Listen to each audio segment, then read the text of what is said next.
ਅੱਜ ਅਸੀਂ ਤੁਹਾਡੀ ਮੁਲਾਕਾਤ ਕਰਵਾਉਣ ਜਾ ਰਹੇ ਹਾਂ ਬੀਬੀ ਇੰਦਰਜੀਤ ਕੌਰ ਮਾਨ ਦੇ ਨਾਲ, ਜੋ ਕਿ ਨਕੋਦਰ ਦੇ ਹਲਕਾ ਇੰਚਾਰਜ ਨੇ। ਸਾਡੀ ਟੀਮ ਨਾਲ ਗੱਲਬਾਤ ਕਰਦੇ ਹਾਂ। ਬੀਬੀ ਇੰਦਰਜੀਤ ਕੌਰ ਮਾਨ ਨੇ ਅਰਵਿੰਦ ਕੇਜਰੀਵਾਲ ਜੀ ਦੀ ਸੋਚ ਨੂੰ ਬੇहद ਸਰਾਹਿਆ। ਉਹਨਾਂ ਨੇ ਕਿਹਾ ਕਿ ਅਗਰ 2022 ਦੇ ਵਿੱਚ ਪੰਜਾਬ ਦੇ ਵਿੱਚ ਆਮ ਆਦਮੀ ਪਾਰਟੀ ਦੀ ਸਰਕਾਰ ਆਂਦੀ ਹੈ ਤਾਂ ਪੰਜਾਬ ਦਾ ਦਿੱਲੀ ਦੀ ਤਰਜ਼ ਦੇ ਉੱਪਰ ਵਿਕਾਸ ਕੀਤਾ ਜਾਏਗਾ। ਪੰਜਾਬ ਦੇ ਵਿੱਚ 18 ਸਾਲ ਜਾਂ ਇਸ ਤੋਂ ਵੱਡੀ ਉਮਰ ਦੀਆਂ ਲੜਕੀਆਂ ਨੂੰ, ਭੈਣਾਂ ਨੂੰ, ਮਾਵਾਂ ਨੂੰ 1000 ਰੁਪਏ ਉਹਨਾਂ ਦੇ ਅਕਾਊਂਟ ਵਿੱਚ ਪਾਏ ਜਾਣਗੇ। ਇਸ ਦੇ ਨਾਲ ਬਿਜਲੀ 300 ਯੂਨਿਟ ਮੁਫਤ ਦਿੱਤੀ ਜਾਏਗੀ ਔਰ ਪੰਜਾਬ ਦੇ ਵਿੱਚ ਸਰਕਾਰੀ ਸਕੂਲਾਂ ਨੂੰ ਸਮਾਰਟ ਸਕੂਲ 'ਚ ਤਬਦੀਲ ਕੀਤਾ ਜਾਵੇਗਾ। ਆਓ ਕਰਦੇ ਹਾਂ ਗੱਲਬਾਤ ਬੀਬੀ ਇੰਦਰਜੀਤ ਕੌਰ ਮਾਨ ਜੀ ਦੇ ਨਾਲ। ਦਰਸ਼ਕੋ, ਪੰਜਾਬ ਪਲੱਸ ਚੈਨਲ ਤੇ ਤੁਹਾਡਾ ਸਵਾਗਤ ਹੈ। ਅੱਜ ਅਸੀਂ ਤੁਹਾਨੂੰ ਮਿਲਾਉਣ ਜਾ ਰਹੇ ਹਾਂ ਇੰਦਰਜੀਤ ਕੌਰ ਮਾਨ, ਇੱਕ ਐਸਾ ਨਾਮ ਜਿਨ੍ਹਾਂ ਨੇ ਪਿਛਲੇ ਲੰਬੇ ਸਮੇਂ ਤੋਂ ਸੇਵਾਵਾਂ ਕੀਤੀਆਂ, ਜੇ ਸਮਾਜ ਸੇਵੀ, ਸਰਪੰਚ ਵੀ ਰਹੇ ਔਰ ਸੇਵਾ ਕੀਤੀ ਪਿੰਡਾਂ ਦੀ, ਔਰ ਹੁਣ ਆਮ ਆਦਮੀ ਪਾਰਟੀ ਦੇ ਵਿੱਚ ਨਕੋਦਰ ਤੋਂ ਇਹ ਹਲਕਾ ਇੰਚਾਰਜ ਲਗਾਏ ਗਏ ਨੇ। ਮੈਡਮ, ਤੁਹਾਡਾ ਸਵਾਗਤ ਹੈ ਸਾਡੇ ਸਪੈਸ਼ਲ ਸ਼ੋਅ 'ਚ। ਬਹੁਤ ਬਹੁਤ ਧੰਨਵਾਦ ਜੀ, ਤੁਹਾਡਾ ਬੜਾ ਧੰਨਵਾਦ ਕਿ ਤੁਸੀਂ ਮੇਰੇ ਤੱਕ ਪਹੁੰਚ ਕੀਤੀ ਹੈ, ਮੇਰੇ ਇਲਾਕੇ ਦੇ ਹਾਲ ਚਾਲ ਜਾਣਨ ਆਏ ਹੋ। ਧੰਨਵਾਦ। ਦੇਖੋ ਜੀ, ਚਾਹੇ ਯੰਗ ਬਲੱਡ ਦੀ ਗੱਲ ਕਰ ਲਈਏ, ਚਾਹੇ ਆਮ ਇਨਸਾਨ ਦੀ ਆਪਾਂ ਗੱਲ ਕਰੀਏ, ਇਨਸਾਨ ਆਪਣੇ ਤਜਰਬਿਆਂ ਤੋਂ ਸਿੱਖਦਾ, ਆਪਣੇ ਐਕਸਪੀਰੀਅੰਸ ਤੋਂ ਦੇਖਦਾ, ਮਾਡਲਸ ਨੂੰ ਦੇਖਦਾ। ਜਿਹੜੀਆਂ ਚੀਜ਼ਾਂ ਨੇ ਹੁਣ ਤੱਕ ਪਿਛਲੇ 75 ਸਾਲ ਤੋਂ ਦੋਨਾਂ ਪਾਰਟੀਆਂ ਬਸਮਾ ਰਾਜ ਕੀਤਾ, ਜੋ ਕੁਛ ਦੋਨਾਂ ਪਾਰਟੀਆਂ ਨੇ ਲੋਕਾਂ ਨੂੰ ਦਿੱਤਾ 75 ਸਾਲਾਂ ਦੇ ਵਿੱਚ, ਜਿਹਨੇ ਪੰਜਾਬ ਨੂੰ ਇਸ ਮੋੜ ਤੇ ਲਿਆ ਕੇ ਖੜਾ ਕਰ ਦਿੱਤਾ ਕਿ ਹਰ ਇਨਸਾਨ ਅੱਕ ਗਿਆ, ਇਸ ਸਿਸਟਮ ਤੋਂ ਅੱਕ ਗਿਆ, ਜ਼ਿੰਦਗੀਆਂ ਬੁਰੀਆਂ ਲੱਗਣ ਲੱਗ ਪਈਆਂ, ਖੁਦਕੁਸ਼ੀ ਦੇ ਰਾਹ ਲੋਕ ਤੁਰ ਪੈਂਦੇ ਨੇ ਇਸ ਸਿਸਟਮ ਦਾ ਕਰਕੇ। ਉਹਨਾਂ ਨੂੰ ਆਸ ਦੀ ਕਿਰਨ ਜਿਹੜੀ ਆ ਕੇਜਰੀਵਾਲ ਸਾਹਿਬ ਨੇ ਦਿਖਾਈ।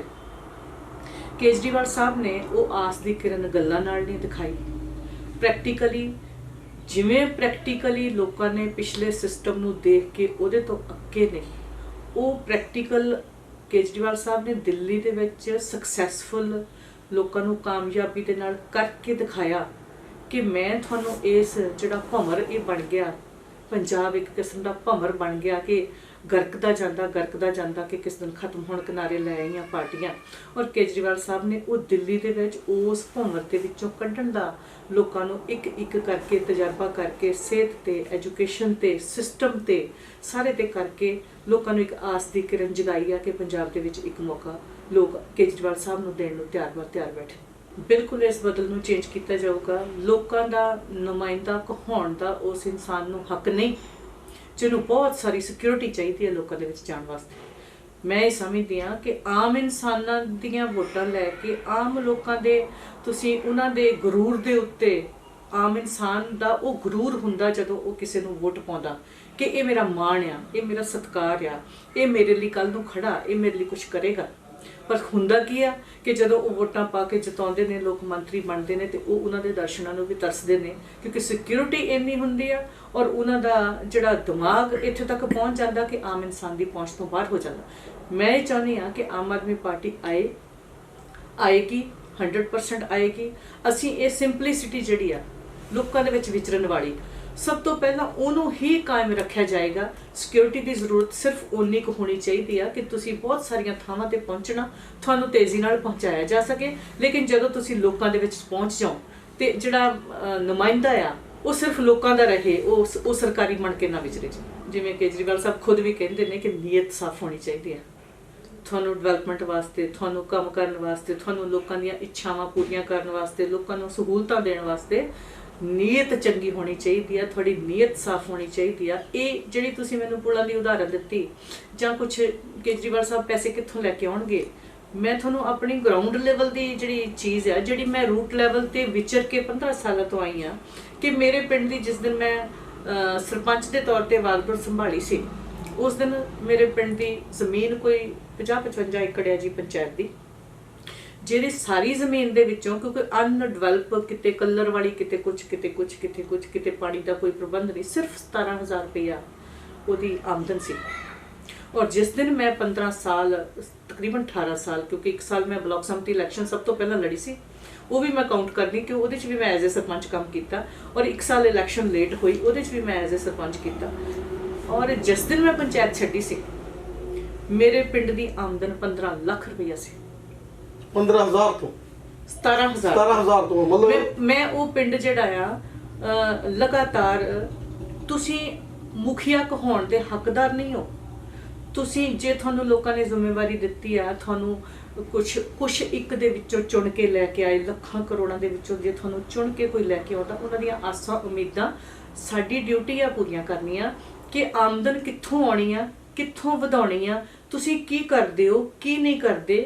ਲੇਕਿਨ ਜਿਹੜੀਆਂ ਰਵਾਇਤੀ ਪਾਰਟੀਆਂ, ਉਹਨਾਂ ਦਾ ਸਾਰਾ ਜ਼ੋਰ ਜਿਹੜਾ ਇਹ ਲੱਗਿਆ ਹੁੰਦਾ ਕਿ ਉਹਨਾਂ ਨੇ ਜਿਹੜੇ ਧਨਾੜ ਪੈਦਾ ਕਰ ਦਿੱਤੇ ਆਪਣੇ ਮਿਨਿਸਟਰ, ਆਪਣੇ MLA, ਉਹ ਪਹਿਲਾਂ ਤੋਂ ਹੀ ਇਹ ਸਾਜ਼ਿਸ਼ਾਂ ਕਰਨ ਲੱਗ ਜਾਂਦੇ, ਪਹਿਲਾਂ ਤੋਂ ਹੀ ਘਾਟਾਂ ਘੜਨ ਲੱਗ ਜਾਂਦੇ। ਜੇ ਸਰਕਾਰ ਆਊਗੀ, ਕਿਹੜਾ ਕੰਮ ਕਰਾਂਗੇ ਤਾਂ ਉਹ 'ਚੋਂ 50% ਰੁਪਈਆ ਅਸੀਂ ਖੁਦ ਖਾਵਾਂਗੇ।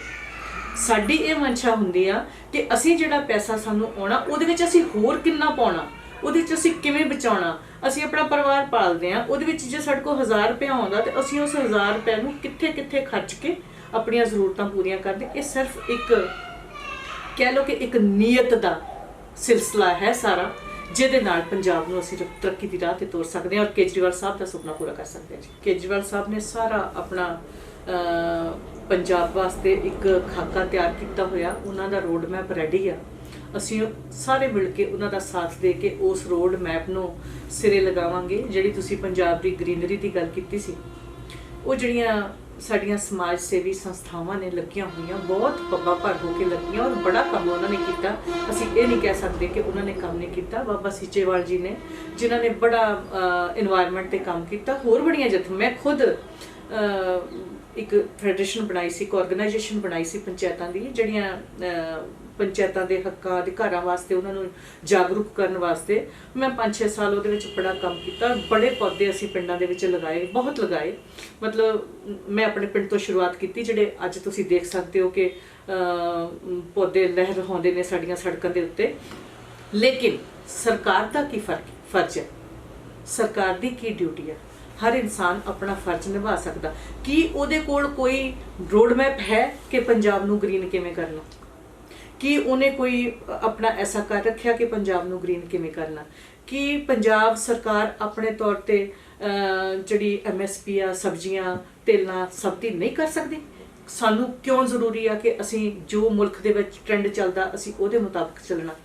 ਕਿ ਉਹੀ ਪੈਸਾ ਜਿਹੜਾ ਕਣਕ ਤੇ ਝੋਨੇ ਦੀ ਖਰੀਦ ਵਾਸਤੇ ਖਰਚਿਆ ਜਾਂਦਾ, ਕਿ ਉਹਨੂੰ ਡਿਵਾਈਡ ਕਰਕੇ ਅਸੀਂ ਆਪਣੀ ਧਰਤੀ ਨੂੰ ਡਿਵਾਈਡ ਕਰਕੇ ਅਸੀਂ ਤੇਲ ਬੀਜ ਨਹੀਂ ਬੀਜ ਸਕਦੇ, ਅਸੀਂ ਦਾਲਾਂ ਨਹੀਂ ਬੀਜ ਸਕਦੇ, ਅਸੀਂ ਕੁਛ ਨਹੀਂ ਵੀ।